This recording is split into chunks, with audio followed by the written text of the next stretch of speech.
नमस्कार, MK news मध्ये आपणा सर्वांचे स्वागत आहे।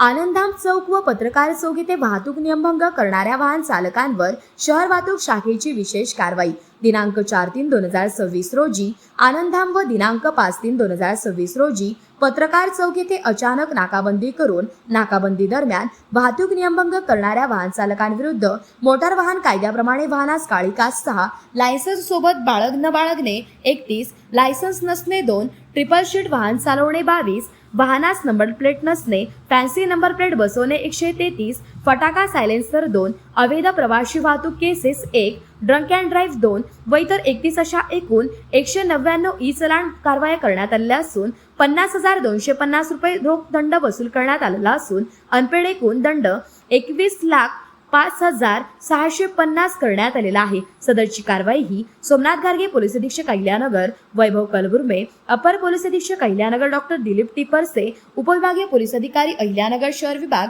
यांच्या आदेशान्वये शहर वाहतूक शाखेचे प्रभारी अधिकारी बाबासाहेब बोरसे यांच्या मार्गदर्शनाखाली अधीनस्थ पोलीस अधिकारी अंमलदार पोसे, शामुएल गायकवाड, मनसूर सय्यद, आसिफ शेख, रामराव शिरसाट तसेच कोडम, गणपत कर्डिले, जहीर शेख, दीपक सरवदे, मधुकर ससे, उंडे, आबासाहेब चव्हाण, अजय जपकर, सूरज शिंदे, सतीश दळवी, प्रवीण खंडागळे, गडदे वॉर्डन, अरविंद चौटिले, निखिल कारखेले, संदीप शेंडगे यांच्याकडून कारवाई करण्यात आलेली आहे। तरी सर्व नागरिकांना आवाहन करण्यात येते की अल्पवयीन मुलास वाहन चालवण्यास देऊ नये, तसेच आपल्या वाहनांच्या काळ्या काचा करणे, वाहनांना नोंदणी क्रमांक न लावणे किंवा फॅन्सी नंबर प्लेट लावणे, फटाका सायलेन्सरचा वापर करणे, मद्य सेवन करून वाहन चालवणे यासारख्या वाहतूक नियमांचे भंग न करता वाहतूक नियमांचे पालन नियमितपणे करण्यात यावेत। प्रतिनिधी महेश कांबळे।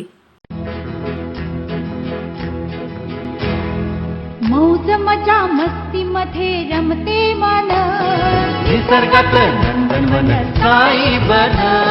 मौज मजा मस्ती मध्ये रमते मन, निसर्गात नंदनवन साई बन, साई बन। सुटेचा आनंद लुटू झाडी हिरवीगार, प्राणी पक्षी कारंजे धबधब्याची धार, ला ला ला ला ला ला ला ला ला ला ला ला ला।